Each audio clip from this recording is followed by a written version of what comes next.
नमस्कार। Mid day prime में आप सभी दर्शकों का बहुत बहुत स्वागत है। मैं हूं असीम मिश्रा। अगले 1 घंटे में हम बात करेंगे देश भर की तमाम बड़ी खबरों की।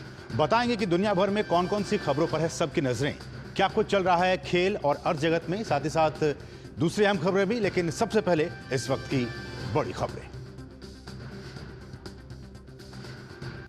प्रधानमंत्री मुद्रा योजना के 10 साल पूरे। प्रधानमंत्री ने किया योजना के लाभार्थियों से संवाद। योजना से अब तक 33 लाख करोड़ रुपए से करोड़ों छोटे व्यवसायियों को किया गया वित्त पोषित।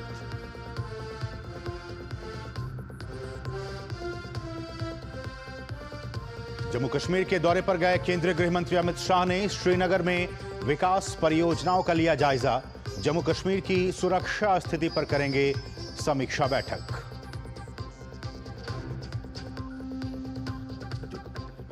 दुबई के क्राउन प्रिंस शेख हमदान बिन मोहम्मद अल मखदूम भारत की 2 दिवसीय यात्रा पर पहुंचे नई दिल्ली। विदेश मंत्री डॉक्टर एस जयशंकर से की मुलाकात। प्रधानमंत्री और रक्षा मंत्री से भी करेंगे मुलाकात।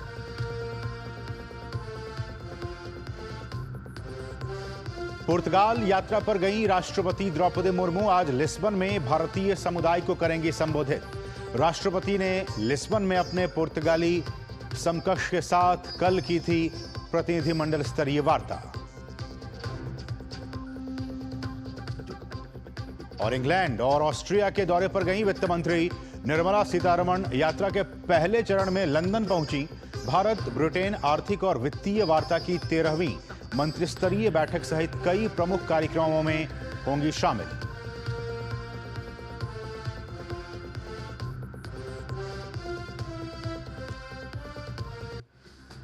और सबसे पहले बात मुद्रा योजना की। प्रधानमंत्री नरेंद्र मोदी ने प्रधानमंत्री मुद्रा योजना के 10 वर्ष पूरे होने पर देश भर से इसके लाभार्थियों को अपने आवास पर आमंत्रित किया। प्रधानमंत्री ने लाभार्थियों को बधाई दी और ये बताया कि ये योजना किस तरह से लोगों के जीवन को बदलने में मदद कर रही है, उनके सपनों को हकीकत में बदलने में सहायक रही है।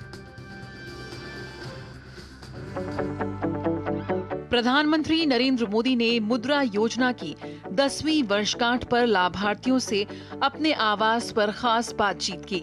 इस दौरान उन्होंने लाभार्थियों को बधाई दी और बताया कि ये योजना किस तरह से लोगों के जीवन को बदलने का काम कर रही है। उन्होंने बताया कि मुद्रा योजना के तहत 33 लाख करोड़ रुपए के जमानत मुक्त ऋण दिए गए हैं।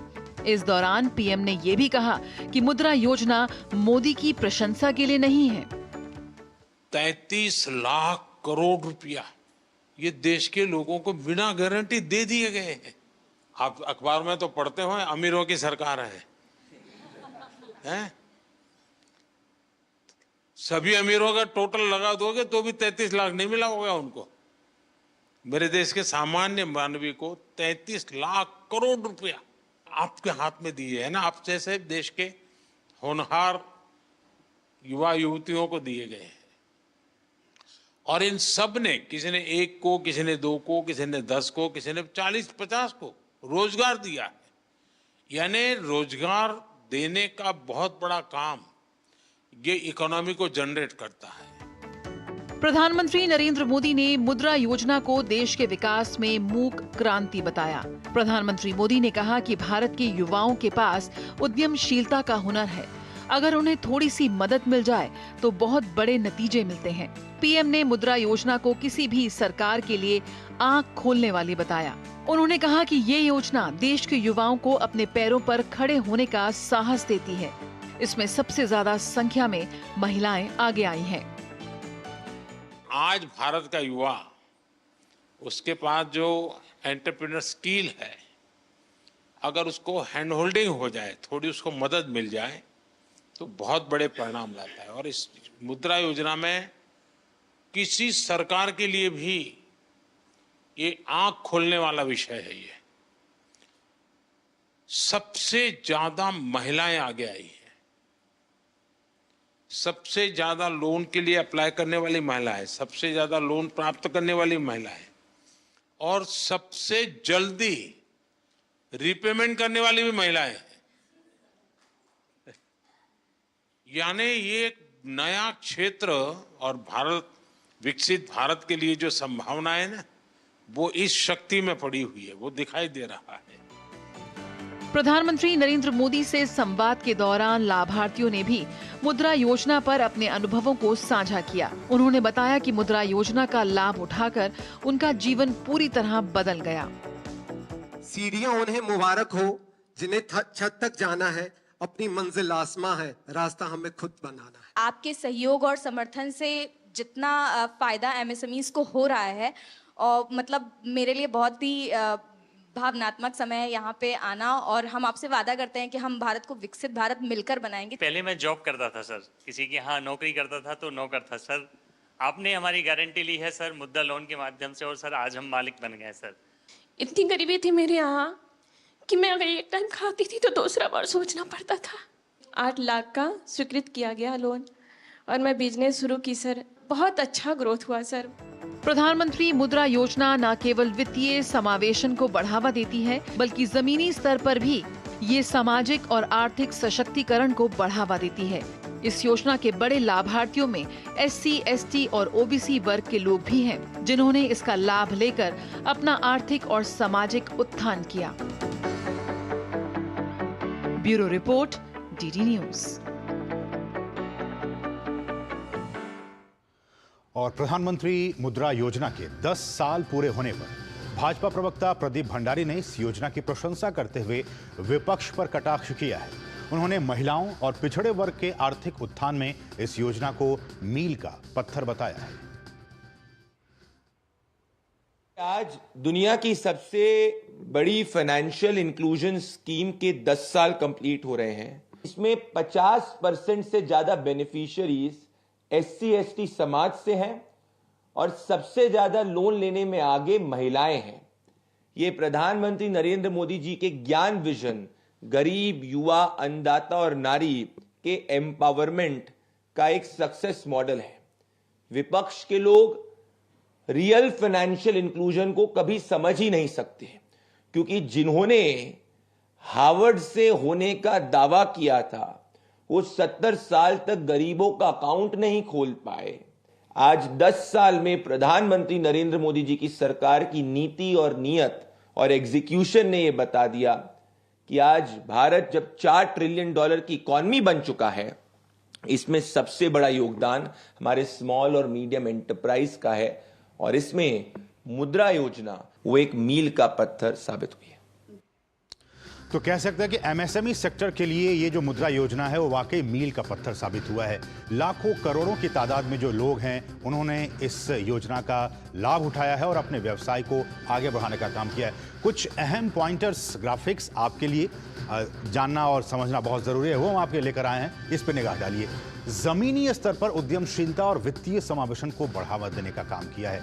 जमीनी स्तर पर छोटे छोटे गाँव के लोगों ने इसका फायदा उठाया है। सूक्ष्म उद्यमों और छोटे व्यवसायों को वित्त पोषित करने का काम किया गया। जो छोटे उद्यमी हैं, जो व्यवसायी हैं, उनको वित्त पोषित करने का काम इसके जरिए किया गया। ये देखिए 32.61 लाख करोड़ रुपए के 52 करोड़ से ज्यादा लोन, 52 करोड़ से भी ज्यादा लोन स्वीकृत किए गए हैं इस योजना के जरिए। ये दिखाता है किस बड़े पैमाने पर ये जो योजना है वो फैल रहा है। MSME ऋण जो है वो 2024 में 27.25 लाख करोड़ रुपए हो गए हैं। लगातार साल दर साल ये जो राशि है वो बढ़ती जा रही है MSME के लिए। हमने कहा कि MSME सबसे बड़ा फायदा अगर किसी को हुआ है तो MSME को हुआ है, और उसमें भी जो महिला उद्यमी हैं उनको हुआ है। वित्त वर्ष 2025 में 30 लाख करोड़ रुपए को पार करने का अनुमान है, यानी कि इस साल वित्त वर्ष में 30 लाख करोड़ रुपए को भी यह पार कर जाने का अनुमान सरकार ने जताया है। कुल बैंक जो ऋण है उसमें MSME ऋण की हिस्सेदारी 2024 में लगभग 20% थी। आप समझ सकते हैं कि 20% जो ऋण देने का काम किया गया है वो इस योजना के तहत MSME सेक्टर को देने का काम किया गया है साल 2024 की बात की जाए तो। मुद्रा योजना के कुल लाभार्थियों में ये बहुत ही महत्वपूर्ण है। देखिए, प्रधानमंत्री ने भी इस बात का जिक्र किया कि पुरुषों के मुकाबले महिलाएं ज्यादा लाभार्थी बनी हैं, और अभी तक जितने भी लाभार्थी उनमें से 68% जो महिलाएं हैं वो लाभार्थी इस योजना की बनी है। SBI ने यह कहा, SBI की ये डाटा है कि 50% मुद्रा खाते SC समुदाय, ST समुदाय और OBC उद्यमियों के पास गया है। आप समझ सकते हैं कि 50% जो मुद्रा खाते हैं वो SC, ST और जो हमारे OBC उद्यमी हैं उनके पास ये सारा पैसा गया है। मुद्रा ऋण धारकों में से 11% अल्पसंख्यक समुदायों से भी हैं। ये कुछ डेटा हमने निकाल के आपके लाया कि 11% जो मुद्रा ऋण धारक है उनमें से 11% अल्पसंख्यक समुदाय से भी संबंध रखते हैं। समाज के हर वर्ग के लोगों को इससे कहीं ना कहीं फायदा हुआ है। बीते 10 वर्षों में मुद्रा ने 52 करोड़ से ज्यादा लोन खाते खोलने में मदद की है। 52 करोड़, सोचिए कितनी बड़ी आबादी इससे कैटर हो रही है। इस योजना के जरिए 52 करोड़ से भी ज्यादा लोन खाते खोलने में मदद मिली है इस योजना के जरिए। आगे बढ़ें तो वित्त वर्ष 2023 में ऋण वितरण में 36% की वृद्धि की गई है। ये बीते वित्त वर्ष 2023 की बात की जा रही है। 36% की इसमें वृद्धि की गई है ऋण देने में तमाम बैंकों की तरफ से। और इसकी तारीफ आईएमएफ ने की है। अंतर्राष्ट्रीय मुद्रा कोष ने कहा है कि इस योजना के प्रभाव को लगातार स्वीकार करने का काम किया गया है आईएमएफ की तरफ से। उसने भी कहा है कि ये योजना बहुत ही कारगर योजना है एमएसएमई सेक्टर के लिए। जो पिछड़े लोग हैं, जो गरीब लोग हैं, जो एमएसएमई हैं, उनके लिए बहुत ही अहम ये योजना है। इसको आईएमएफ, अंतर्राष्ट्रीय मुद्रा कोष ने भी इसकी जमकर सराहना की है। अब अगर बात की जाए राज्यों की, किस राज्य ने सबसे ज्यादा ऋण वहां के लोग लिए हैं, अगले साइड पर चलें तो उसमें देखिए तमिलनाडु जो है वो, अब ये देखिए मुद्रा लोन के लिए मैं आपको बताऊंगा कि उसमें से जो तमिलनाडु है वो सबसे ज़्यादा जो लाभार्थी हैं वो वहाँ से आए हैं। उत्तर प्रदेश दूसरे नंबर पर है और केंद्र शासित प्रदेशों में जम्मू कश्मीर जो है वो सबसे पहले स्थान पर है। लेकिन जो लोग अभी भी लेने के इच्छुक हैं और वो चाहते हैं कि अप्लाई करें, तो क्या कुछ प्रोसेस है इसके लिए, वो हम आपके लेकर आए जानकारी। मुद्रा लोन के लिए ऑनलाइन आप कैसे आवेदन कर सकते हैं, तो पहला स्टेप ये है कि बैंक की आधिकारिक वेबसाइट से लोन एप्लीकेशन फॉर्म को आप सबसे पहले डाउनलोड करें। उस फॉर्म को डाउनलोड करने के बाद उसमें क्या कुछ जो विवरण है स्टेप 2 में कि लोन एप्लीकेशन फॉर्म से सारी जानकारी भरें और डॉक्यूमेंट जो भी उसमें मांगा गया है, जो आपकी डॉक्यूमेंट्स वो मांगते हैं, उस डॉक्यूमेंट्स को आप उसके साथ लगाएं। डाउनलोड करने के बाद ऑनलाइन ये तरीका मैं आपको बता रहा हूं। उसके बाद स्टेप 3 में आता है कि किस तरह से बैंक की जो ऑफिशियल वेबसाइट्स हैं उसमें भी आप जाकर एप्लीकेशन फॉर्म सबमिट कर सकते हैं। तो ये ऑनलाइन तरीका है। उस बैंक के आप वेबसाइट पर जाएं, फॉर्म को डाउनलोड करें, जो डॉक्यूमेंट्स आपसे मांगे जा रहे हैं उसको दें और फिर उसके बाद एप्लीकेशन फॉर्म को सबमिट कर दें। सबमिट करने के बाद बैंक की तरफ से उन तमाम जो आपने डेटा दिया है उसको वेरीफाई किया जाएगा और वेरीफाई होने के बाद अकाउंट में जो आपने लोन राशि की डिमांड की है वो आपके लोन में ट्रांसफर, जो बैंक अकाउंट है उसमें ट्रांसफर हो जाएगी। तो ये कुछ अहम तरीके और अहम जो बातें हैं मुद्रा लोन की वो हमने आपको बताया। ऑनलाइन आप कैसे प्रोसेस कर सकते हैं। और सबसे बड़ी बात, जिस बात का जिक्र प्रधानमंत्री ने किया, महिलाएं जो हमारी हैं, नारी शक्ति, वो सबसे ज़्यादा इसको लेकर बेनिफिशियरी हैं। और एससी, एसटी, ओबीसी समुदाय, अल्पसंख्यक समुदाय, तमाम जो लोग हैं वो इसके लाभार्थी रहे हैं। हमारे साथ हमारे सहयोगी शैलेंद्र मिश्र इस वक्त हमारे साथ जुड़ चुके हैं। तो शैलेंद्र, सबसे पहले तो यही कि प्रधानमंत्री ने इस बात का जिक्र किया कि बीते 10 वर्षों में ये एक साइलेंट रेवोल्यूशन का नाम उन्होंने दिया कि इससे देखिए 68% से भी ज्यादा महिलाएं इसमें लाभान्वित हुई हैं। आपकी नजर में ये जो योजना है 10 वर्षों का सफर कैसे देखते हैं आप? देखिए, मुद्रा योजना ने बैंकों को लेकर जो आम आदमी है, जो आम लोग हैं, जो छोटा मोटा काम करना चाहते हैं या जिनके पास पूंजी नहीं है, उनकी सोच बदल दी है। और इससे उद्यमिता न केवल बड़े शहरों में बल्कि छोटे इलाकों में, ग्रामीण इलाकों में, छोटे शहरों में, और आप देखें कि जिन्हें टियर 2, टियर 3 जो शहर है उनसे भी आगे जाकर जो पहाड़ी इलाके हैं, जो दुर्गम इलाके हैं, वहाँ पर भी कुछ उद्यमिता की जा सकती है। जो जिनके पास पूंजी नहीं है वो लोग इसमें आगे आए हैं और इससे एक बहुत बड़ा बदलाव देखने को मिलता है। पहले जनधन खातों के जरिए हमने देखा कि करोड़ों लोगों के खाते खोले गए, उसमें अधिकांश एक बड़ी संख्या महिलाओं की। और उसके बाद ये सुनिश्चित किया गया कि अगर कोई महिला या फिर कोई गरीब व्यक्ति या कोई ऐसा व्यक्ति जो कोई छोटा मोटा काम करना चाहता है, उसको कुछ पूंजी की ज़रूरत है लेकिन उसके पास कुछ कोलेट्रल एक तरह से नहीं है, तो ये सुनिश्चित किया गया कि उनको भी कर्ज मिल सकता है। सरकार ने इसके लिए योजना शुरू की। तो उससे आप देखें, केवल आंकड़ों के लिहाज से ना देखें कि एक बहुत बड़ा आंकड़ा है, वो भी बहुत महत्वपूर्ण है, हम जानते हैं कि इस तरह से भारत के इतिहास में ऐसा पहली बार हुआ और इससे पहले कभी नहीं हुआ जब इतनी बड़ी संख्या में लोगों को लोन दिया गया, ऐसे लोगों को जिनको इनकी ज़रूरत थी। और छोटे छोटे लोन जिसमें 3 कैटेगरी हम जानते हैं, पहले 50,000, 5 लाख, 10 लाख, अब उसे बढ़ा दिया गया है। तो ये महत्वपूर्ण है इस लिहाज से भी कि एक बैंकिंग को लेकर पूरी जो अवधारणा है वो बदली है आम आदमी के मन में कि उन्हें भी कर्ज मिल सकता है अगर वो कोई छोटा काम करना चाहते हैं। छोटा काम ना कहें, वो थोड़ा बेहतर शब्द नहीं है, यानी कोई छोटे मोटे वो रोजगार करना चाहते हैं या जिसके लिए उनके पास पूंजी नहीं है तो बैंक उनके साथ है, मुद्रा योजना उनके लिए। लेकिन शैलेंद्र, क्या इसके पीछे सरकार की ये भी सोच रही कि इंडियन इकोनॉमी को, भारतीय अर्थव्यवस्था को एक्सपोर्ट ओरिएंटेड, चूंकि लगातार जो जानकार इस बात को कह रहे हैं कि देखिए हमें अपनी इकोनॉमी को एक्सपोर्ट ओरिएंटेड बनाना ही होगा, तभी हम आगे बढ़ सकते हैं, रेस में आगे बढ़ सकते हैं।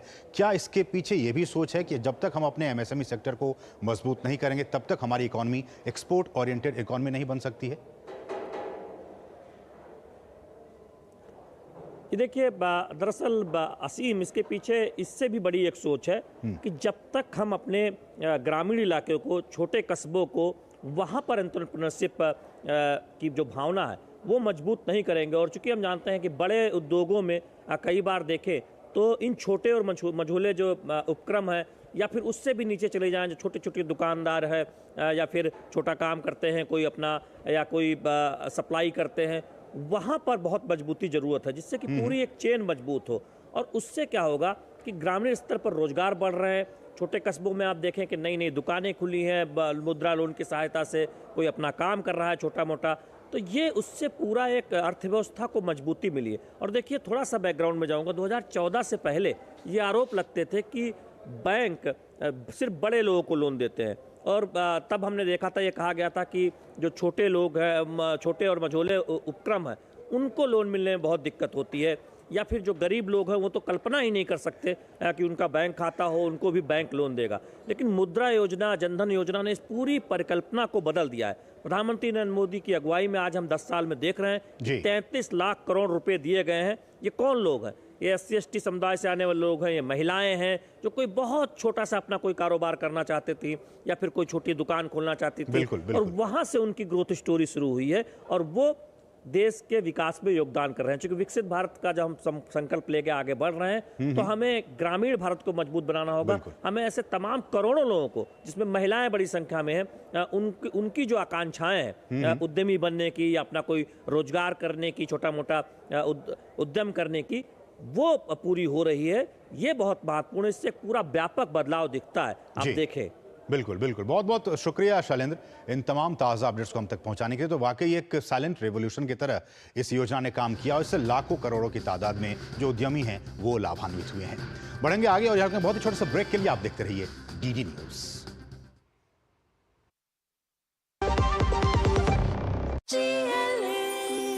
जो लक्ष्य चुना था समझ आने लगा है। GLA यूनिवर्सिटी, उच्च लक्ष्य की निश्चित प्राप्ति। वीडियो लाइक करने के पैसे मिलेंगे? So easy. अनजान लिंक्स पर क्लिक मत कीजिए। RBI कहता है जानकार बनिए, सतर्क रहिए। और ब्रेक के बाद आपका फिर से स्वागत है। बढ़ेंगे आगे। भारत दौरे पर नई दिल्ली पहुंचे दुबई के क्राउन प्रिंस शेख हमदान बिन मोहम्मद अल मखदूम ने आज विदेश मंत्री डॉक्टर S जयशंकर के साथ मुलाकात की। दोनों नेताओं के बीच कई अहम मुद्दों पर द्विपक्षीय वार्ता हुई। विदेश मंत्री डॉक्टर S जयशंकर ने एक्स पर लिखा कि हमदान बिन मोहम्मद का भारत की पहली आधिकारिक यात्रा के आरंभ में स्वागत करते हुए बहुत खुशी हो रही है। विदेश मंत्री ने व्यापक सहयोग और जीवंत संबंधों के लिए क्राउन प्रिंस की सकारात्मक भावनाओं की सराहना की। और इससे पहले दुबई के क्राउन प्रिंस शेख हमदान बिन मोहम्मद अल मखदूम भारत की 2 दिवसीय यात्रा पर आज नई दिल्ली पहुंचे। क्राउन प्रिंस के तौर पर यह भारत की उनकी पहली आधिकारिक यात्रा है। क्राउन प्रिंस के साथ सरकार के कई मंत्री, वरिष्ठ अधिकारी और उच्च स्तरीय व्यापारिक प्रतिनिधिमंडल भी भारत पहुंचा है। इस दौरान क्राउन प्रिंस प्रधानमंत्री मोदी से के साथ भी मुलाकात करेंगे। साथ ही रक्षा मंत्री राजनाथ सिंह के साथ भी उनकी मुलाकात होगी। शाम को क्राउन प्रिंस मुंबई रवाना होंगे, जहां वे दोनों देशों के प्रमुख व्यापारिक दिग्गजों के साथ व्यापार गोलमेज सम्मेलन में हिस्सा लेंगे। बातचीत से पारंपरिक और भविष्य के संभावित क्षेत्रों में भारत संयुक्त अरब अमीरात के आर्थिक और वाणिज्यिक सहयोग और भी मजबूत होंगे।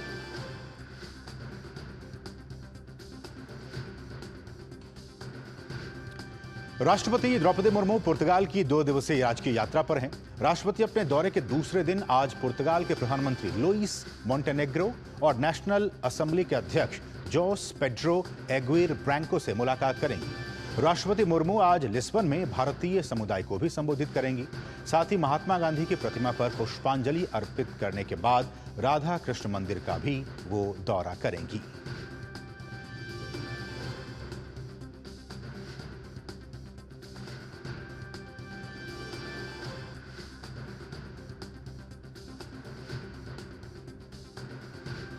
और राष्ट्रपति द्रौपदी मुर्मू के पुर्तगाल दौरे पर अधिक जानकारी के लिए हमारे साथ हमारे सहयोगी लिस्बन से जुड़ चुके हैं ऋषि कुमार। ऋषि, आपका बहुत बहुत स्वागत है। और सबसे पहला सवाल यही कि ये जो ऐतिहासिक यात्रा है वो कितनी खास मानी जा रही है भारतीय दृष्टिकोण से? देखिए, जहाँ तक राष्ट्रपति द्रौपदी मुर्मू की यात्रा को अगर हम देखें तो ये यात्रा बेहद सफल मानी जा रही है, क्योंकि पहले दिन जिस तरीके से राष्ट्रपति का भव्य स्वागत किया, राजकीय सम्मान हुआ और दोनों देशों के नेताओं ने जो द्विपक्षीय संबंधों के दौरान, द्विपक्षीय बातचीत के दौरान जिन बातों को रेखांकित किया, उसमें इस बात पर जोर दिया गया कि हमारे जो ऐतिहासिक संबंध रहे हैं और जो आपसी लोगों का जो व्यवहार रहा है एक दूसरे के साथ, जो जिन संबंधों को प्रगाढ़ता बनाने में हमें अब तक सफलता मिली है, उससे अब आगे बढ़ना होगा। जिस तरीके से आईटी या एआई जैसे मसले हैं, जिससे कि अर्थव्यवस्था को गति दी जा सके और जो युवा शक्ति है उसको कैसे और ज़्यादा उपयोग में लाया जाए, क्योंकि हम जानते हैं कि पोर्चुगल की जो आबादी है उसमें जो वृद्ध नागरिकों की संख्या काफ़ी ज़्यादा है और उन्हें एक युवाओं की ज़रूरत है, एनर्जी की ज़रूरत है और भारत इस मामले में काफ़ी सक्षम है। और भारत के जो युवा हैं ख़ास तौर से आईटी सेक्टर में बहुत अच्छा काम कर रहे हैं और ऐसे तमाम क्षेत्र हैं यहाँ पर जो ख़ास तौर से ज़रूरत है कि जो कृषि है या जो निर्माण का जो क्षेत्र है उसमें बहुत ज़्यादा ज़रूरत है। तो इन सब चीज़ों का लाभ उठाया जाए और कैसे दोनों देश आगे बढ़े इस बात पर जोर दिया जाए। तो इन सब चीज़ों को अगर हम कहें तो पहला दिन बेहद सफल रहा और इन पहलुओं को रेखांकित किया गया कि जो अर्थव्यवस्था को जो गति देना है ये बेहद महत्वपूर्ण है और ज़रूरी भी है। जहाँ तक दूसरे दिन की बात करें तो दूसरे दिन जो अहम पहलू है कि यहाँ के जो प्रधानमंत्री हैं उनके साथ वार्ता है और इसमें द्विपक्षीय वार्ता के दौरान और भी जो पहलू हैं, राजनीतिक सामाजिक पहलू हैं, उन पर बातचीत होने की संभावना है। साथ ही साथ हम जानते हैं कि यहाँ का जो लोकतंत्र है वो भारत के लोकतंत्र की तरह ही है और यहाँ की नेशनल असेंबली में राष्ट्रपति द्रौपदी मुर्मू जाएंगी और वहाँ को उनको संबोधित भी करेंगी असेंबली को और जो अध्यक्ष हैं उनके साथ भी उनकी बातचीत है।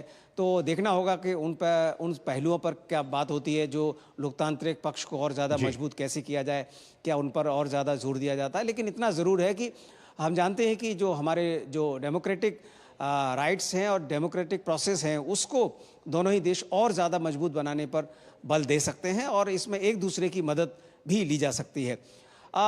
इसके अलावा अगर हम कहें तो महात्मा गांधी की जो प्रतिमा है वहाँ पर जाएंगी, मंदिर है वहाँ पर भी दौरा करेंगी और आखिरी में कह सकते हैं कि जो भारतीय हैं जो यहाँ रह रहे हैं, जो इंडियन ओरिजिन के लोग हैं, उनको संबोधित करेंगी और मुझे लगता है उनका संबोधन जो जिस तरीके कहा जा रहा है कि हिंदी में उनका संबोधन होगा और ये मुझे लगता है आखिरी उनका कार्यक्रम होगा, उसके बाद वो यहाँ से रवाना हो जाएंगे। चलिए, बहुत बहुत शुक्रिया ऋषि इन तमाम ताज़ा अपडेट्स को लिस्बन से हम तक पहुँचाने के लिए। बढ़ेंगे आगे।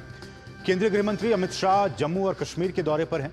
अमित शाह ने प्रदेश में चल रहे विकास परियोजनाओं को लेकर राजभवन में अधिकारियों के साथ बैठक कर प्रगति कार्यों की समीक्षा वो कर रहे हैं। इस दौरान उपराज्यपाल मनोज सिन्हा और सीएम उमर अब्दुल्ला भी मौजूद हैं।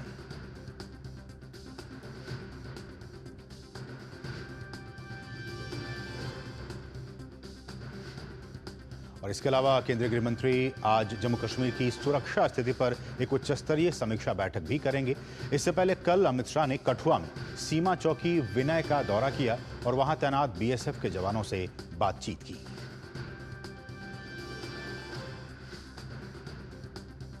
तो बहुत ही महत्वपूर्ण ये दौरा, गृह मंत्री अमित शाह का जम्मू कश्मीर दौरा।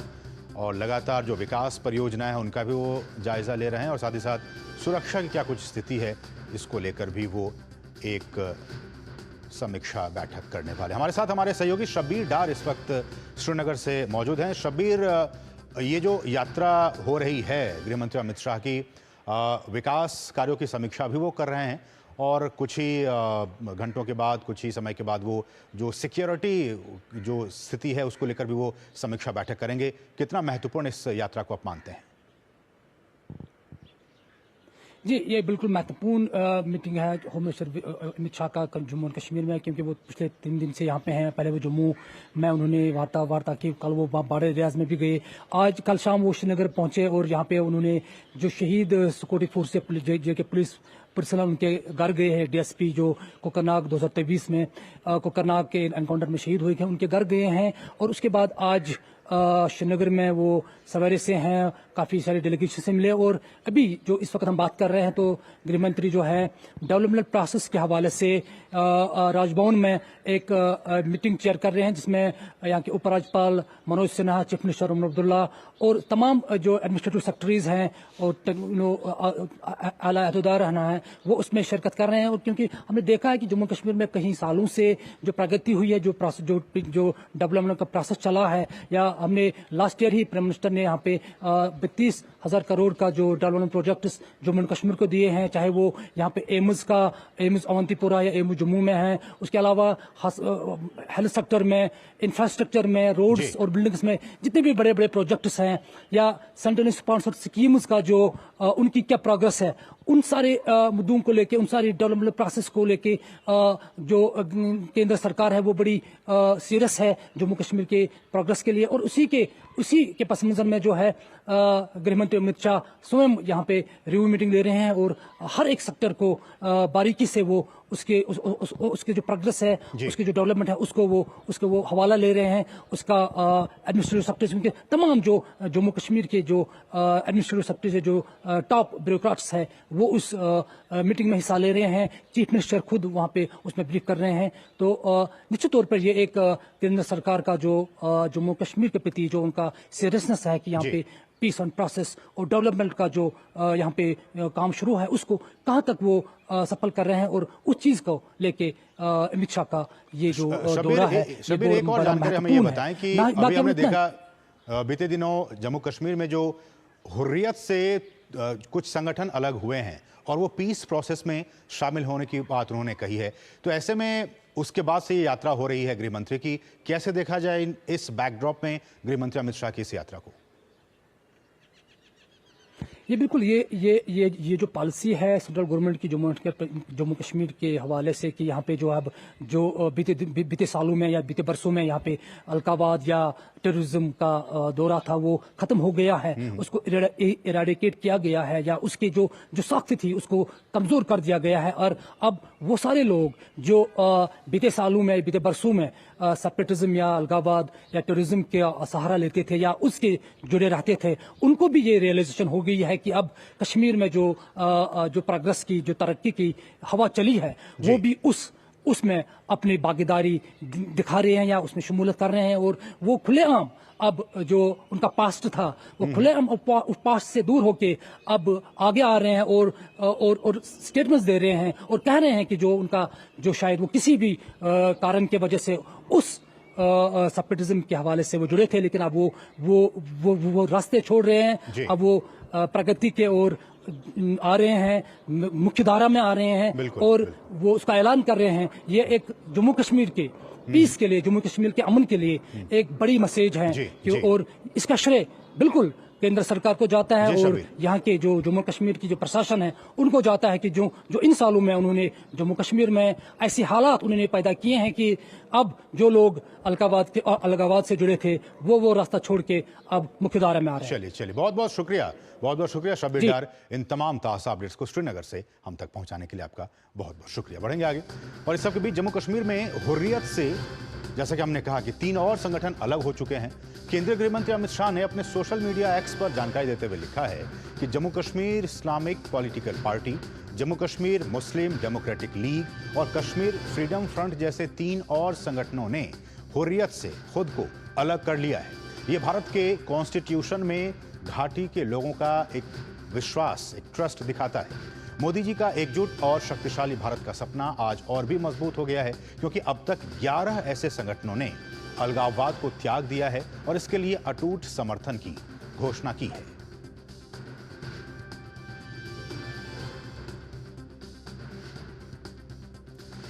और जम्मू कश्मीर विधानसभा में आज भी जोरदार हंगामा हुआ। वक्फ कानून पर सदन में हंगामे के साथ ही सत्ता पक्ष और भाजपा विधायकों में धक्का मुक्की हुई। सदन की कार्यवाही शुरू होते ही नेशनल कॉन्फ्रेंस और पीपुल्स कॉन्फ्रेंस के विधायकों के बीच नोकझोंक हुई। नेशनल कॉन्फ्रेंस और पीडीपी विधायकों के बीच भी बहस हुई। नेशनल कॉन्फ्रेंस के विधायक वक्फ कानून पर विधानसभा में बहस की मांग पर अड़े हुए हैं। नेशनल कॉन्फ्रेंस के प्रस्ताव पर भाजपा विधायकों ने विरोध किया। नेशनल कॉन्फ्रेंस के विधायक वक्फ पर कानून पर चर्चा की मांग पर अड़े हैं। इससे पहले सोमवार को वक्फ कानून पर जम्मू कश्मीर विधानसभा में जमकर हंगामा हुआ था। सत्ता पक्ष के विधायकों ने इसे मुस्लिम विरोधी करार दिया, जबकि भाजपा ने इसका जमकर विरोध किया।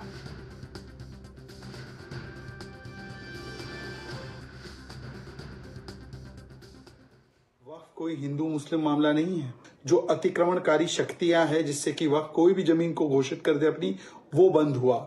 अब सामाजिक न्याय भी इससे साधा जाएगा। ये गरीब मुसलमान बनाम लैंड ग्रैबर है। ये संविधान में विश्वास रखने वाले लोग बनाम वो ताकतें हैं जो कब्जा करना चाहती है। कब्जा माफिया है, जो माफिया वक्फ के नाम पर काम करता है। ये सुशासन का सबसे बड़ा एक हथियार है। भ्रष्टाचार बनाम सुशासन का मामला है। पर अफसोस की बात यह है कि राजनीतिक दल हो या कुछ ऐसे संगठन हो, वो लगातार वोट बैंक के नाम पर एक सुधार, एक संविधान सुरक्षा, सामाजिक न्याय और सुशासन के साधन का विरोध कर रहे हैं। बढ़ेंगे आगे। ब्रिटेन और ऑस्ट्रिया के 6 दिवसीय दौरे पर गई वित्त मंत्री निर्मला सीतारमण यात्रा के फर्स्ट फेज में सोमवार शाम लंदन पहुंच गईं। यूके में भारतीय उच्चायुक्त ने हीथ्रो हवाई अड्डे पर वित्त मंत्री का स्वागत किया। वित्त मंत्री कल लंदन में भारत ब्रिटेन आर्थिक और वित्तीय वार्ता EFD की 13वीं मंत्रिस्तरीय वार्ता में हिस्सा लेंगी।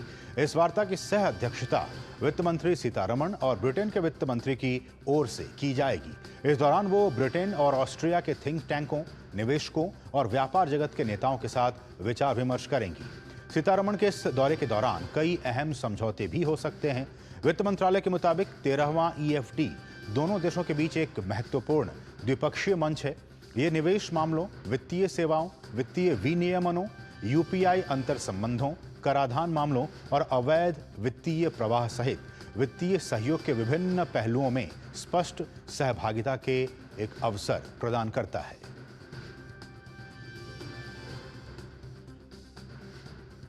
केंद्रीय कृषि एवं किसान कल्याण मंत्री शिवराज सिंह चौहान ने इजराइल के कृषि और खाद्य सुरक्षा मंत्री एवी डीचर के साथ मुलाकात की और कृषि संबंधी मुद्दों पर विस्तार से चर्चा की। दोनों मंत्रियों की मौजूदगी में दोनों देशों के बीच कई समझौतों पर हस्ताक्षर भी हुए।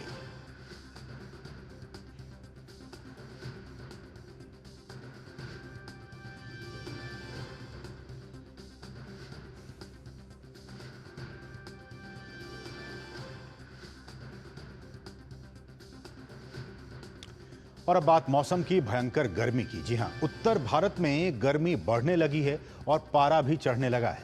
कई राज्य गर्म हवाओं की चपेट में हैं। राजधानी दिल्ली और इसके आसपास के इलाकों में भी अभी से ही बढ़ता तापमान लोगों की चिंताएं बढ़ा रही है। यहां भी गर्म हवाएं चल रही हैं। बढ़ते तापमान और लू को देखते हुए मौसम विभाग ने गुजरात और राजस्थान के लिए रेड अलर्ट जारी कर दिया है।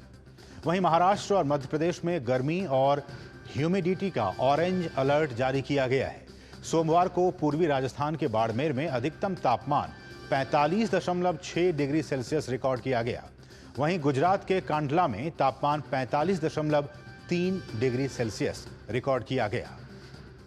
तो लगातार उत्तर भारत और पश्चिम भारत में गर्मी बढ़ती हुई। अप्रैल का महीना चालू हो चुका है। गर्मी कितनी तेज पड़ रही है, बहुत ज़्यादा परेशानी होती है गर्मी में हमको। बहुत ज़्यादा तेज गर्मी, वो पानी से चल रहा है बढ़िया। इस बार ज़्यादा है, इस बार ज़्यादा पड़ेगी और ज़्यादा हालत ख़राब हो रही है। आप पूरा स्टॉल से कवर करके ही निकलते हैं। स्कूल का टाइमिंग इस तरह का है, दोपहर का बच्चों को लाना ले जाना, इस टाइम पे बहुत बुरी हाल। अप्रैल स्टार्टिंग में ये हाल है तो मई जून जुलाई में क्या होगा बहुत। इस बार तो बहुत काफ़ी है, पिछले साल से तो मुझे अभी इस बार ज़्यादा लग रहा है। अभी स्टार्टिंग में इतना ज़्यादा तो अभी तो काफ़ी टाइम है, अगले महीने जाने क्या होगा। मास्क वगैरह कवर करना पड़ेगा और सनग्लासेस लगा के चलो, आंखों में बहुत इफेक्ट पड़ेगा इस चीज़ को लेकर। तो टेम्परेचर बढ़ता जा रहा है, 2 दिन से टेम्परेचर ज़्यादा हो गया है। तो लगातार जो है वो उत्तर भारत और पश्चिम भारत गर्म हवाओं की चपेट में है, लू की चपेट में है। यहाँ गर्मी काफ़ी बढ़ती जा रही है। अप्रैल की शुरुआत में ही ये हाल है और जैसा कि हमने दिखाया भी, जो रिएक्शंस दिखाए लोगों की, लोग गर्मी से अभी से ही बेहाल हैं। दिल्ली की बात की जाए तो यहाँ भी गर्म हवाएं बीते कई दिनों से यहाँ भी चल रही है। यहाँ भी गर्मी जो है वो 40 डिग्री को पार कर चुका है। हमने आपको दिखाया गुजरात में 45 डिग्री के आसपास टेम्परेचर पहुँच चुका है। राजस्थान में 45 के ऊपर जो तापमान है वो चल रहा है। तो लगातार जो गर्मी है वो अपना असर, जो कहर है वो दिखा रही है। हमारे साथ हमारे सहयोगी सुयश, डॉक्टर सुयश इस वक्त जुड़ चुकी हैं। डॉक्टर सुयश, आपका स्वागत मिड डे प्राइम में। और जैसा कि हमने अपने दर्शकों को कहा कि उत्तर भारत भी गर्म हवाओं और गर्मी की चपेट में है, पश्चिम भारत भी चपेट में है। लग रहा है इस बार डॉक्टर सुयश की गर्मी जो सूर्य देवता हैं काफ़ी गुस्से में है, काफ़ी नाराज़ हैं। बिल्कुल ऐसे आप सही कह रहे हैं। या तो सूर्य देवता 2022 में इतना नाराज हुए थे कि मार्च और अप्रैल के महीने में उन्होंने मई जून जैसी गर्मी दिखा दी थी, या फिर अब 2025 में इतना नाराजगी उनको याद आई है कि वो जो मई जून में जाकर गर्मी देखने को मिलने वाली थी वो अभी अप्रैल के महीने में देखने को मिल रही है। अगर तापमान की बात करें तो IMD के वैज्ञानिक हैं डॉक्टर नरेश, उनके मुताबिक 40 से 41 डिग्री तक तापमान पहुँचने की संभावना है और दिल्ली में येलो अलर्ट जारी रहेगा अभी आज कल तक, यानी कि परसों से ये जो येलो अलर्ट है वो खत्म होने की संभावना है। साथ ही उन्होंने कहा कि क्योंकि राजस्थान और गुजरात में हीट वेव है, इसीलिए हमने सीवियर हीट वेव के लिए रेड अलर्ट जारी किया गया है। और ये संभावनाएं आज से मौसम में जो वेस्टर्न साइड है उसमें क्योंकि डिस्टर्बेंस शुरू हो रहा है तो उसकी वजह से मौसम में तब्दीली आने की भी संभावना है। अगर दिल्ली NCR की बात करें तो बूंदाबांदी 11 तारीख को होने की संभावना इन्होंने जताई है। वहीं पंजाब और हरियाणा में कल से यानी कि 10 तारीख से भी बूंदाबांदी होने की संभावना जताई जा रही है। यानी कि हम कह सकते हैं कि आने वाले दिनों में 2 दिन के बाद ये जो गर्मी इतनी भीषण हो रही है इसमें थोड़ी सी तब्दीली आ सकती है, थोड़ी सी राहत मिल सकती है। वहीं पे अगर हम बात करें कि जो उन्होंने एडवाइजरी जारी की है किस तरीके के प्रिकॉशंस लेने चाहिए, तो उसके लिए उन्होंने बोला कि जितने भी सीनियर सिटीजन्स हैं क्योंकि उनको खासकर BP की प्रॉब्लम होती है, दिक्कत होती है और ऐसे मौसम में जब हीट वेव चलना शुरू हो चुकी है तो खासकर उन्हें प्रिकॉशन लेने चाहिए। कोशिश करनी चाहिए कि वो 11 बजे के बाद घर से बाहर ना निकले। बच्चों को प्रिकॉशन लेने चाहिए और खासकर युवाओं के लिए भी उन्होंने बोला कि जो लोग बाहर निकलते हैं, मजबूरी है, जॉब पर जाते हैं, तो ज़्यादा से ज़्यादा लिक्विड इनटेक उनको करते रहना चाहिए। छतरी का प्रयोग करना चाहिए क्योंकि देखिए गर्मी जो हमें महसूस होने वाली थी जी डॉक्टर सुयश, सुबह आप 7 बजे के बाद ऐसा महसूस होता है कि अब सूर्य देवता फिर से नाराजगी जताने लगे हैं। जैसे कुछ प्रिकॉशंस, चूंकि स्कूल्स भी अभी खुले हुए हैं, बच्चों के स्कूल्स भी हैं, वो भी सुबह जाते हैं और दोपहर 2 बजे के आसपास वो आते हैं, उनके लिए भी कोई गाइडलाइंस की स्कूलों की तरफ से अभी तक?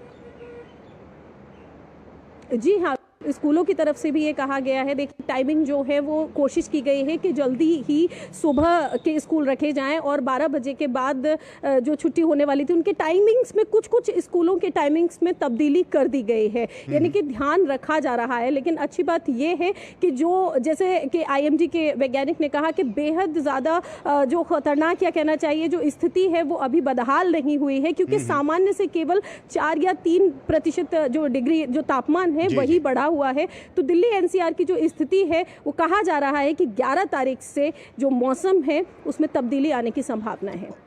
और एक बात ये भी डॉक्टर सुयश के हमने देखा है कि आपने जैसा भी कहा कि चाहे वो पश्चिमी वेस्टर्न डिस्टर्बेंसेस की वजह से ये सारी चीज़ें हो रही हैं और हम जानते हैं कि अगर राजस्थान में गर्मी बढ़ रही है, अगर गुजरात में गर्मी बढ़ रही है तो उसका असर कहीं ना कहीं दिल्ली NCR पर भी पड़ेगा, क्योंकि हवाएं जो हैं गर्म हवाएं रेगिस्तानी इलाकों से यहाँ तक पहुँचती हैं और पूरे दिल्ली NCR को काफ़ी गर्मी का एहसास कराती है।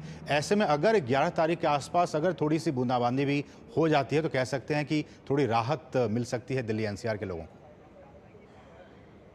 बिल्कुल असीम, आपने सही कहा, क्योंकि 11 तारीख को यहाँ संभावना जताई गई है बारिश होने की। लेकिन अगर हम वही बात राजस्थान और गुजरात की करें तो उन्होंने कहा है कि ये हीट वेव अलर्ट सिर्फ 2 दिन तक जारी रहने वाला है, क्योंकि उसके बाद आज ही से हरियाणा, पंजाब में संभावना है कि कल और परसों में यानी कि 10 तारीख से पहले पहले बूंदाबांदी होने की संभावना जताई जा रही है। तो कहीं ना कहीं जैसे जब वहाँ तब्दीली आएगी मौसम में, तो दिल्ली एनसीआर में उसका प्रभाव भी आपको देखने मिलेगा। जैसे आज ही हिमालय की तरफ से जो चलेगा, उन्होंने कहा कि पहाड़ी इलाकों में, चाहे आप जम्मू कश्मीर की बात करें तो उन्होंने बताया कि जम्मू कश्मीर में आपको आज रात से ही तब्दीली दिखाई देगी। वहीं मैदानी इलाकों में आपको ये 2 दिन के बाद जो स्थिति है उसमें सुधार नजर आएगा। यानी कि आपने जैसा कहा कि जब राजस्थान या गुजरात यहाँ पर जब स्थिति बदलेगी तो उनकी संभावना है कि 11 तारीख को, जैसे उन्होंने 10 तारीख को और 9 तारीख को पंजाब और हरियाणा बूंदाबांदी की संभावना या बारिश की संभावना जताई है, उसी को देखते हुए उन्होंने कहा कि 11 तारीख को दिल्ली एनसीआर में भी बारिश हो सकती है, जिसकी वजह से जो हाल है थोड़ा सा तापमान में गिरावट आ सकती है। चलिए, बहुत बहुत शुक्रिया डॉक्टर सुयश इन तमाम ताज़ा अपडेट्स को हम तक पहुंचाने के लिए। आप भी अपना बहुत ज्यादा ख्याल रखिएगा। बढ़ेंगे आगे, बात करेंगे संभल हिंसा की। तो संभल हिंसा मामले में गठित एसआईटी आज समाजवादी पार्टी के सांसद जियाउर रहमान बर्क का बयान दर्ज कर रही है। दरअसल जियाउर रहमान बर्क पर संभल के शाही जामा मस्जिद के सर्वे के दौरान भड़काऊ भाषण देने और हिंसा भड़काने का आरोप है। मामले में गठित एसआईटी की ओर से इस संबंध में सांसद जियाउर रहमान बर्क को पहले ही नोटिस दिया जा चुका है। इसी क्रम में आज बयान दर्ज किया जा रहा है। इस प्रक्रिया के बाद आगे की जो वैधानिक कार्रवाई है वो की जाएगी।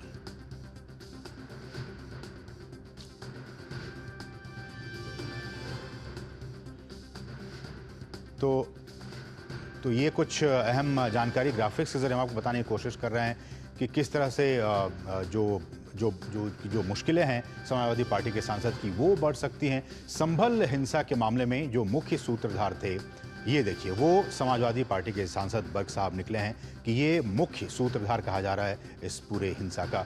शाही जामा मस्जिद के सदर जफर अली भी मुख्य सूत्रधार निकले हैं।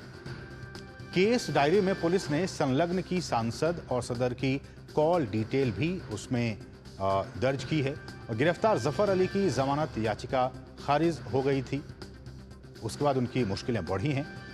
भीड़ को उकसाने के मामले में जफर अली गिरफ्तार हुए थे। ये कुछ महत्वपूर्ण बातें। जफर अली को प्रशासन द्वारा पहले ही सर्वे की जानकारी दे दी गई थी, ये कहा गया है प्रशासन की तरफ से। 24 नवंबर को सर्वे होने की जानकारी दी गई थी, बावजूद उसके हिंसा भड़काने के आरोप हैं इन लोगों पे। गोपनीय मामले को जफर अली ने चारों तरफ फैलाने का काम किया, ये कहा गया। और सदर ने संदिग्ध लोगों को फोन किया और मैसेज भी किए। और रात को 12 बजे कमेटी के कैशियर सुहेल खान के घर पर सदस्यों की मीटिंग हुई थी। और साथ ही साथ रात के 12:30 बजे सांसद जियाउर रहमान बर्क से व्हाट्सएप चैट के भी जो हैं वो भी डिटेल्स आ गई हैं। बर्क से 4 बार बातचीत हुई इन सभी की। उसके बाद सांसद बर्क ने ये कहा कि सर्वे किसी भी हालत में नहीं होने चाहिए, साफ तौर पर कहा कि नहीं होने चाहिए। उन्होंने ये भी कहा कि लोगों को इकट्ठा कीजिए, जामा मस्जिद हमारी है और हमारी ही रहेगी। यदि सर्वे हो गया तो हमारी कौम हम पर थूकेगी। ये बर्क के बयान थे। जफर अली ने 24 नवंबर को भीड़ इकट्ठा कराई और इसकी वजह से दंगा हुआ, पुलिस पर पथराव हुआ, फायरिंग हुई, पुलिस पर जान से मारने की नीयत से हमला भी किया गया और जफर अली पर प्रेस कॉन्फ्रेंस करने का दबाव था। ये ग्राफिक्स हम आपको एक एक करके पॉइंट बता रहे हैं किस तरह से ये सारी चीज़ें आगे बढ़ती गईं। जफर अली पर प्रेस कॉन्फ्रेंस करने का एक दबाव था और जफर अली का पुलिस पर अवैध तमंचों से गोली चलाने का आरोप भी है। जफर अली का पुलिस पर अवैध तमंचों से गोली चलाने का आरोप। उसके बाद जफर अली का पुलिस पर लोगों को मारने का आरोप है। पुलिस पर लोगों को मारने का आरोप है।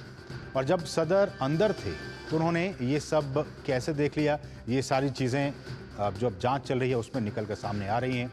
जफर अली ने झूठे फैक्ट्स गढ़े जिसमें मृत्यु दंड तक का अपराध शामिल है। इसको लेकर जियाउर रहमान बर्क और जफर अली ने ही पूरा मामला संचालित किया और दोनों की जो प्रेस कॉन्फ्रेंस है उसकी सीडी भी इस पूरे मामले में संलग्न की गई है।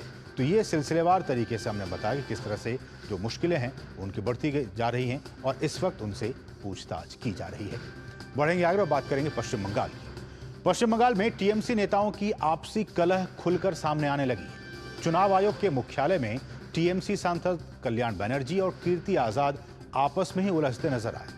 दरअसल ज्ञापन जमा करने के दौरान एक सांसद के संसद सत्र को छोड़ने के कारण ये पूरा विवाद शुरू हुआ। बाद में इसकी झलक व्हाट्सएप ग्रुप में भी देखने को मिली। टीएमसी के इन सांसदों को पार्टी की ओर से निर्देश दिया गया था कि वे चुनाव आयोग के पास जाने से पहले ज्ञापन पर हस्ताक्षर करने के लिए संसद कार्यालय पहुंचे। इसके विपरीत ज्ञापन लेकर आए सांसद संसद की बैठक में शामिल नहीं हुए और सीधे चुनाव आयोग के पास चले गए, जिसे लेकर सांसदों में विवाद हो गया। विवाद इतना बढ़ गया कि एक सांसद को वहां मौजूद पुलिस से मदद मांगनी पड़ी। घटना की जानकारी तुरंत ममता बनर्जी के कानों तक पहुंची, जिसके बाद उन्होंने दोनों सांसदों से शांत रहने की बात कही। लेकिन झगड़ा यहां भी खत्म नहीं हुआ।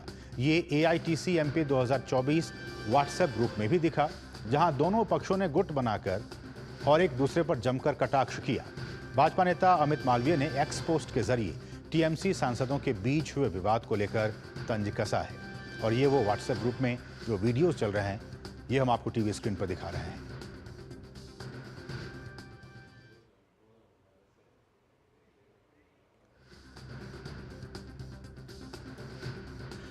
बढ़ेंगे आगे, बात करेंगे पंजाब की। पंजाब के पूर्व कैबिनेट मंत्री और वरिष्ठ भाजपा नेता मनोरंजन कालिया के जालंधर स्थित घर के बाहर कल देर रात धमाका हुआ।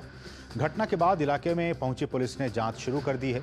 जालंधर पुलिस कमिश्नर धनप्रीत कौर ने कहा है कि फॉरेंसिक टीम मामले की जांच कर रही है और साथ ही आसपास के CCTV फुटेज भी खंगाले जा रहे हैं। फॉरेंसिक जांच में पता चलेगा कि धमाका कैसे हुआ और किस चीज से किया गया।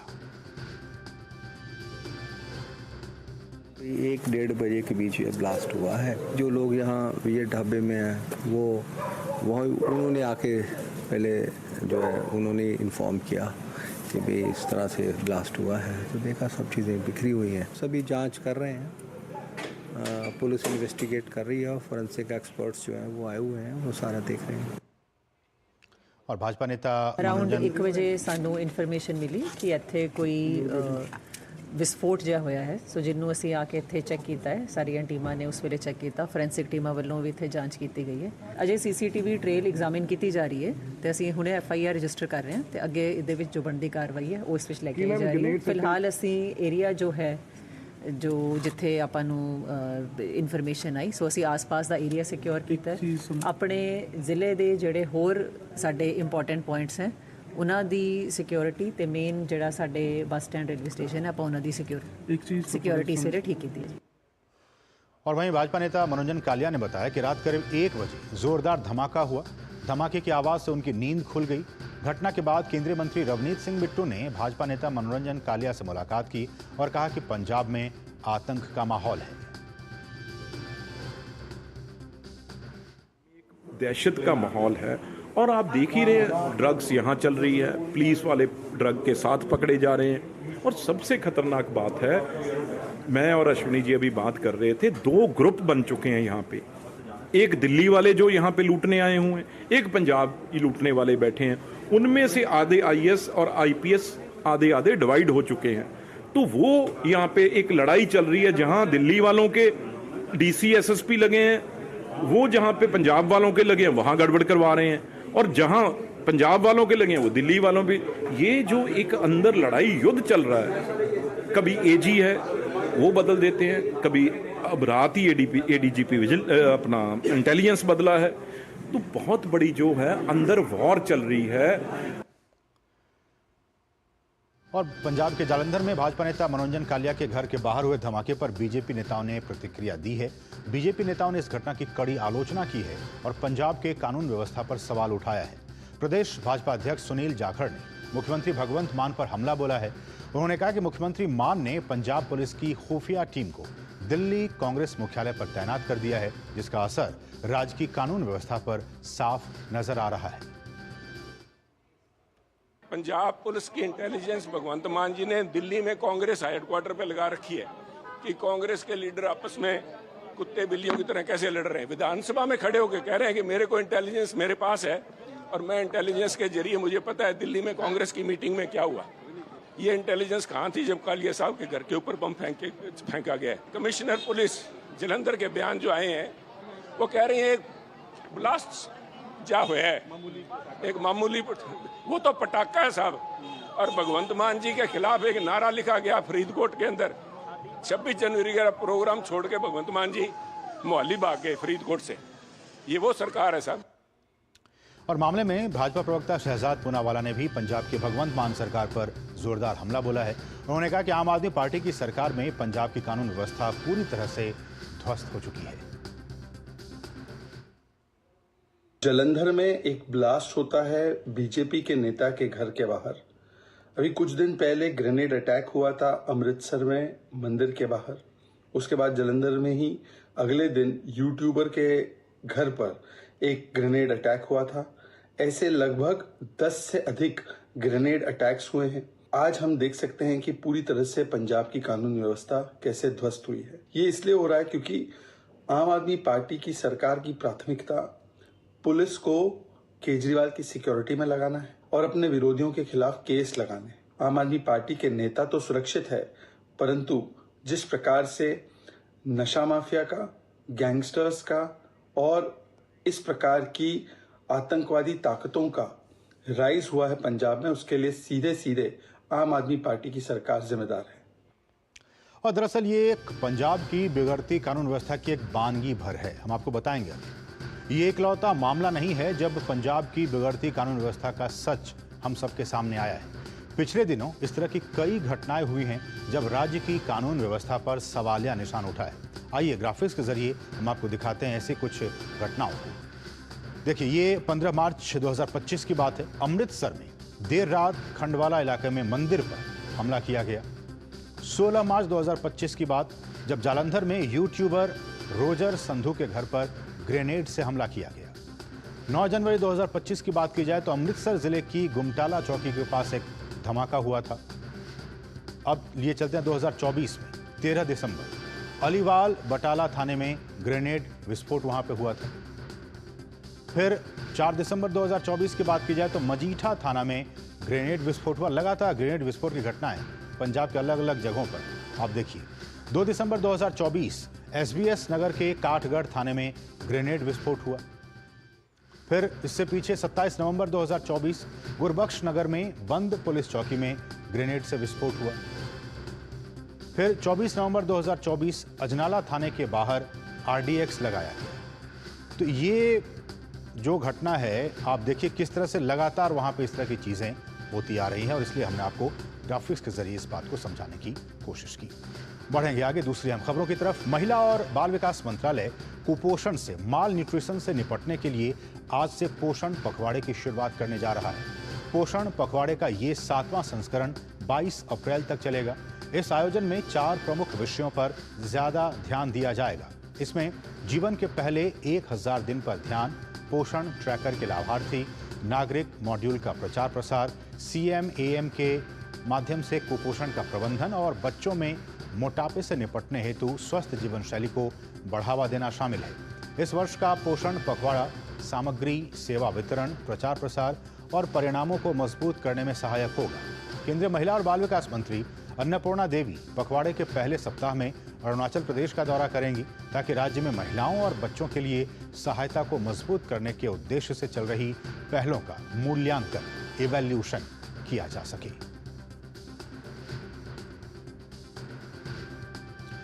भारत का फिनटेक स्टार्टअप इकोसिस्टम फंडिंग जुटाने में 2025 की पहली तिमाही में अमेरिका और यूके के बाद तीसरे नंबर पर रहा है। मार्केट इंटेलिजेंस प्लेटफॉर्म ट्रैक्सन की रिपोर्ट में इस बात की जानकारी दी गई है। रिपोर्ट के मुताबिक 2025 की पहली तिमाही में फिनटेक स्टार्टअप्स को कुल $366 मिलियन की फंडिंग मिली है। मार्च में कंपनियों ने सबसे अधिक $187 मिलियन जुटाए हैं, जो कि हासिल की गई कुल फंडिंग का 51% है। रिपोर्ट में बताया गया है कि सिंगापुर, नेपाल और श्रीलंका जैसे देशों में यूपीआई का बढ़ता इस्तेमाल भारतीय फिनटेक कंपनियों के लिए विदेशों में ऑपरेशंस का विस्तार करने और इस सेक्टर में ज्यादा कैपिटल अट्रैक्ट करने का एक अच्छा मौका देता है। इस सेक्टर में कुछ विशेष सेगमेंट में मजबूत वृद्धि देखी गई है, जिसमें banking tech, internet first insurance platform और इन्वेस्टमेंट टेक। 2025 की पहली तिमाही में टॉप परफॉर्मर के रूप में उभरे हैं। रिपोर्ट में यह भी कहा गया कि 2025 की पहली तिमाही में बैंकिंग टेक को सबसे ज्यादा $108 मिलियन की फंडिंग मिली है। इसमें 2024 की पहली तिमाही में मिली $99 मिलियन की फंडिंग के मुकाबले 9% का इजाफा हुआ है। ट्रैक्सन के मुताबिक बाजार में उतार चढ़ाव के बावजूद भारतीय फिनटेक सेक्टर की ग्रोथ जारी है। हालांकि फंडिंग के स्तर में गिरावट आई है, लेकिन इंडस्ट्री की लंबी अवधि में विकास करने की क्षमता मजबूत बनी हुई है। 2025 की पहली तिमाही के दौरान जुटाई गई कुल फिनटेक फंडिंग में बेंगलुरु सबसे आगे और उसके बाद गुरुग्राम और मुंबई का स्थान रहा है। दिल्ली स्थित इंडिया हैबिटेट सेंटर में south Asia forum for distributed energy 2025 पर 2 दिवसीय कार्यक्रम आयोजित किया गया। इस कार्यक्रम में देश विदेश के कई प्रतिनिधि शामिल हो रहे हैं। गोगला गुड एनर्जीज और आईकिया फाउंडेशन ने इस कार्यक्रम का आयोजन किया है। विकेंद्रीकृत ऊर्जा के भविष्य को आकार देने के विषय पर आयोजित इस कार्यक्रम का शुभारंभ करते हुए अंतर्राष्ट्रीय सौर गठबंधन के महानिदेशक आशीष खन्ना ने कहा कि इस तरह के कार्यक्रम काफी मददगार साबित हो सकते हैं। उन्होंने वितरित नवीकरणीय ऊर्जा में विकास को लेकर निजी और सरकारी भागीदारी पर जोर दिया।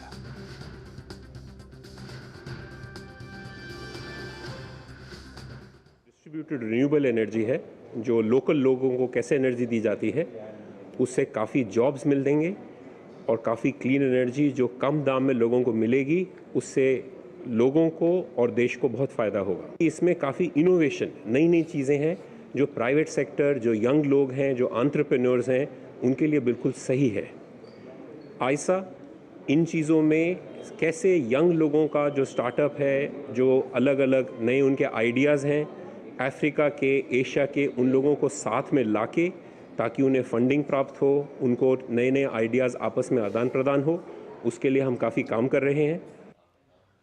और शहरों में ट्रैफिक की समस्या कोई नई समस्या नहीं है, लेकिन इसके साथ बढ़ने वाले कार्बन एमिशन को कम करने के लिए और शहरों में सतर्कता बढ़ाने के लिए intelligent transport management system data की मदद ली जा रही है। इसके जरिए अलग अलग मानकों का अध्ययन किया जा रहा है। द इंफ्राविजन फाउंडेशन और दिल्ली IIT मिलकर अलग अलग मानकों का वो अध्ययन कर रहे हैं, जिसकी जानकारी decarbonisation urban transport using traffic data पर सेमिनार में दी गई।